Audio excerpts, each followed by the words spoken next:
안녕하세요. 이번 시간에는 지난 영상에서 개론적으로 설명했던 Azure AI 파운드리 리소스를 실제로 생성해보면서 실습하는 시간을 가져보겠습니다. 그런데 Azure AI 파운드리에서 플레이그라운드를 사용하시다 보면은 프롬프트를 어떻게 작성해야 좋은지에 대한 고민을 하게 되는데요.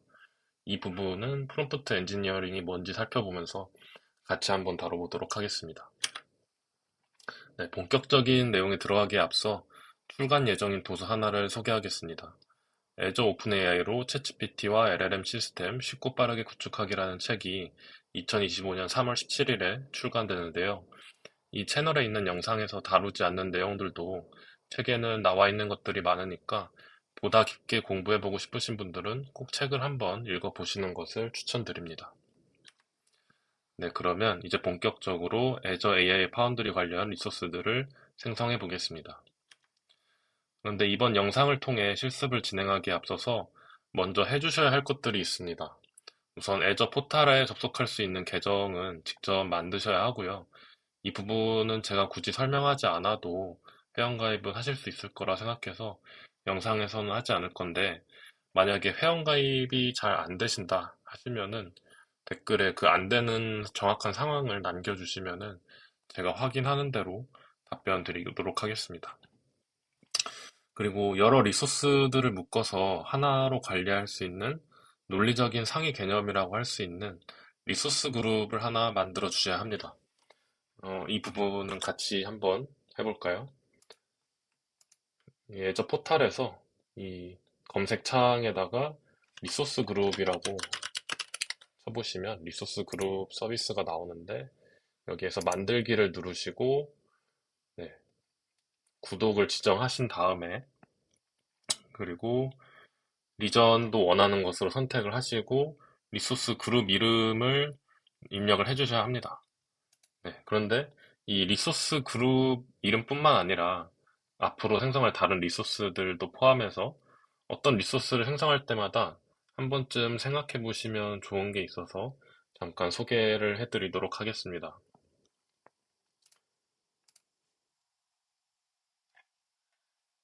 이 애저 공식 문서 중에 네이밍 컨벤션 관련된 내용을 다루는 Define Your Naming Convention이라는 문서가 있습니다. 이 문서를 한번 띄워볼게요. 이 문서를 보시면 어떻게 리소스의 이름을 짓는 것이 좋은지에 대한 내용들이 나와 있습니다.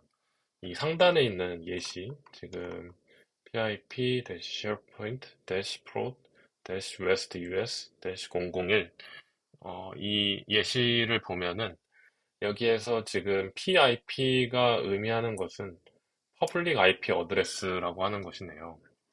그리고 뒤에는 어떤 특정한 워크로드나 이 애플리케이션 또는 뭐 프로젝트 이름 같은 것들을 지정하는 것이고, 그리고 그 뒤에는 이 환경이 개발용인지 프로덕션용인지 이런 것들, 그리고 또 어떤 리전을 선택했는지 같은 내용들을 하이픈으로 연결해가지고 지은 것을 확인하실 수 있습니다.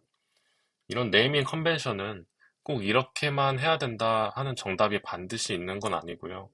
그렇지만 이 이름을 봤을 때 이름을 지은 의도와 패턴이 보여야 협업을 하는 과정에서나 아니면 미래에 나 자신이 봤을 때나 이게 어떤 것인지 쉽게 파악할 수 있기 때문에 신경 써서 지으려고 노력을 하셔야 합니다.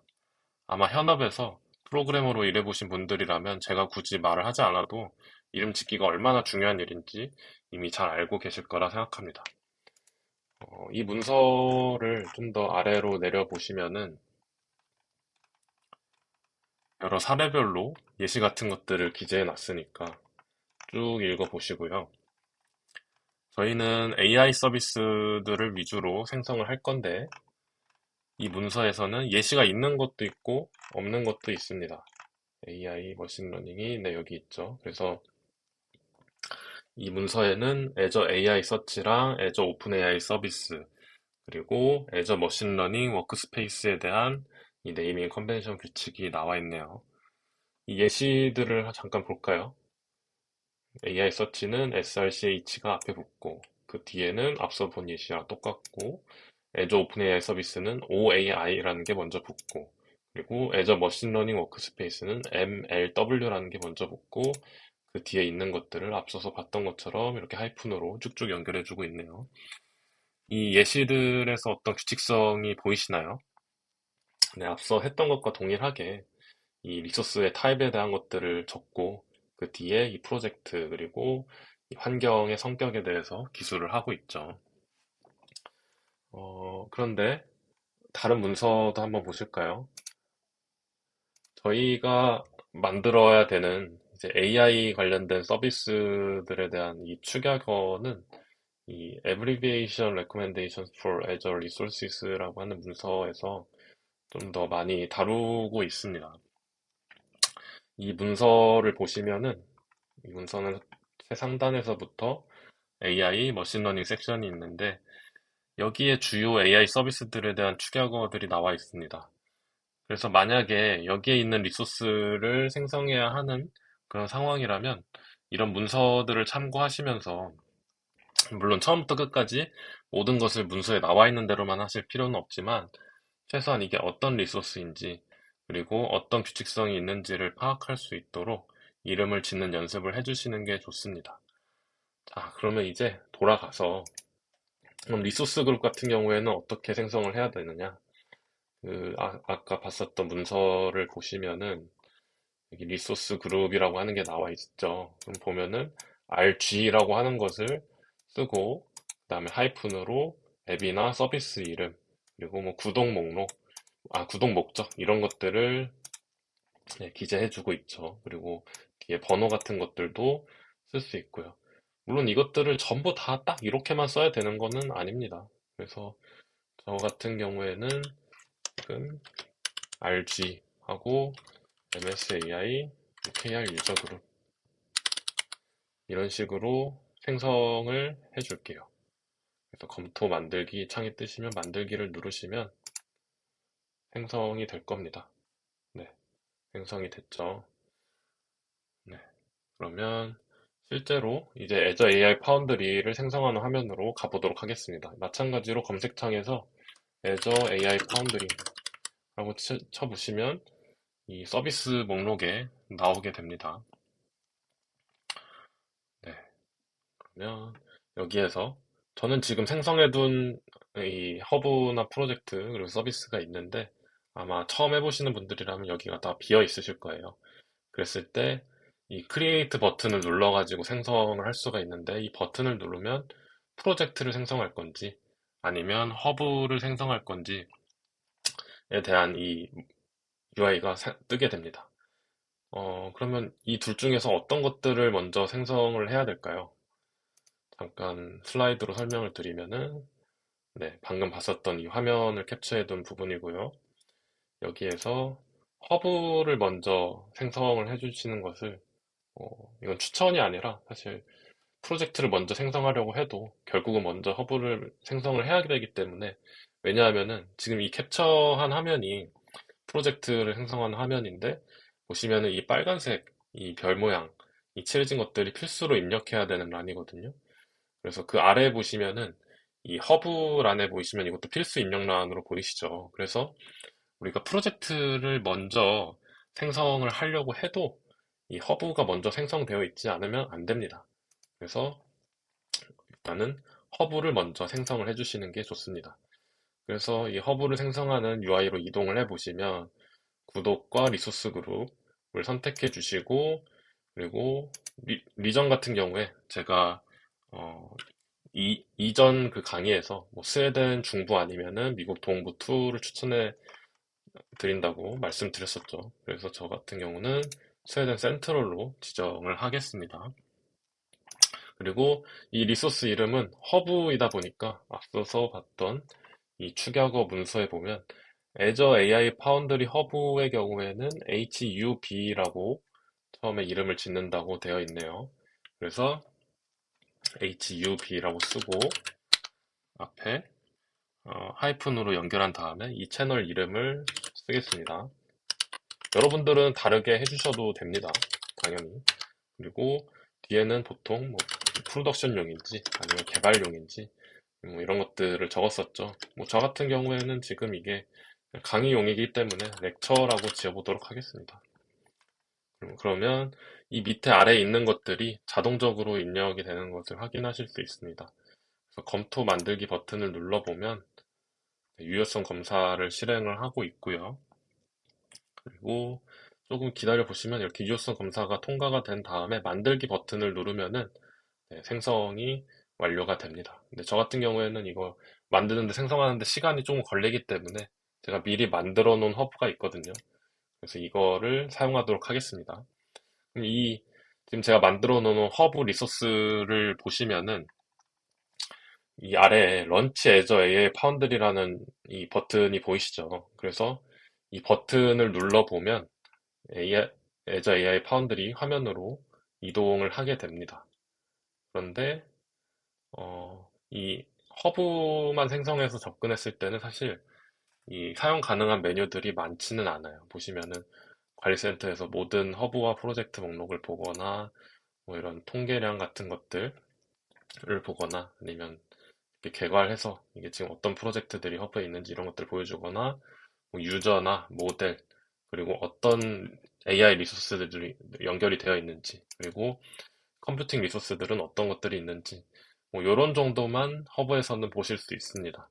그래서 실제로 개발을 할 때는 결국은 이 프로젝트를 생성을 해주셔야 되는데 이 프로젝트를 생성하는 방법은 앞서 이 애저 AI 파운드리 서비스로 이동을 하셔서 크리에이트 버튼을 누르고 뭐 이렇게 프로젝트를 생성하는 UI로 이동하셔서 하실 수도 있지만은 이 애저 AI 파운드리 허브 이 UI에서 이 새 프로젝트를 눌러주신 다음에 여기에 프로젝트 이름을 입력하고 만들기 버튼을 누르는 것만으로도 간단하게 생성하실 수 있습니다.